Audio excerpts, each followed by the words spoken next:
A female mayor here in Boise. We didn't really see that until fairly recently. 2019, Mayor Lauren McLean became the first elected Boise mayor to be a woman. Imagine trying to run for that position, though, in the 1930s, where very few women worked, and the fight for women's rights was actively ongoing. It's this time frame and a new discovery that has one Boise man asking, who is this woman? This woman he's talking about after finding a card in a bookstore, well, from a thrift store. Hunter Funk has this great story. You can find thousands of words in just one book. I went to a thrift store like Youth Ranch or some such thing. But it's these words that jumped off the page for Jack Brought it Puckett. home, opened it up, it fell out, and I said, hey, my goodness, what's this?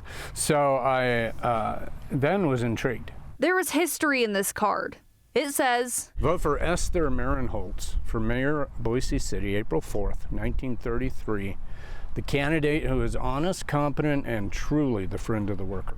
a campaign card running as a mayoral candidate in 1933. But when you do a quick Google search, the city of Boise shows J.P. Pope was mayor from 1929 to February of 1933.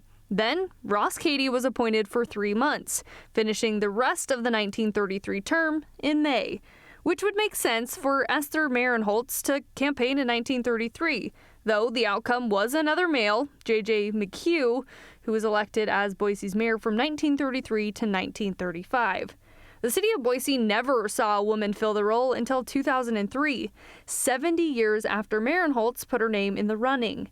Carolyn Turtling Payne was the first interim mayor in 2003, and in 2019, Lauren McLean became the first woman ever elected as mayor. She was a profound... Puckett believes Marenholtz is a trailblazer. She obviously had the chutzpah and intelligence to go this. I just want to know more about her. She's so intriguing.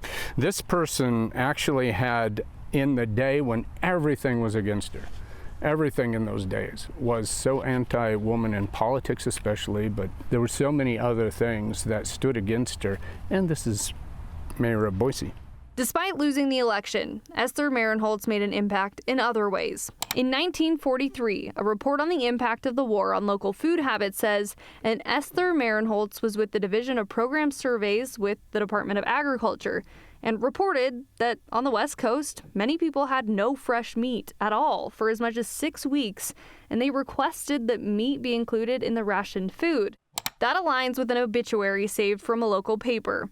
It says Esther was born in December 1898 in Great Bend, Kansas. She was married and divorced, had 2 children, and ran for mayor of Boise in 1933. Later, she moved to D.C. and lobbied for a pension for her mother, was politically active, and got a job in the Department of Ag. It states that she died at 72 years old in Colorado and now rests at the Dry Creek Cemetery in Boise. Because she... Puckett still has questions, though, about who she was, hoping it'll bring inspiration to everyone in the Treasure Valley. She really does represent what you would want as someone to emulate, somebody to look up to and realize that where I feel unworthy or where I feel hesitant, she blew through it.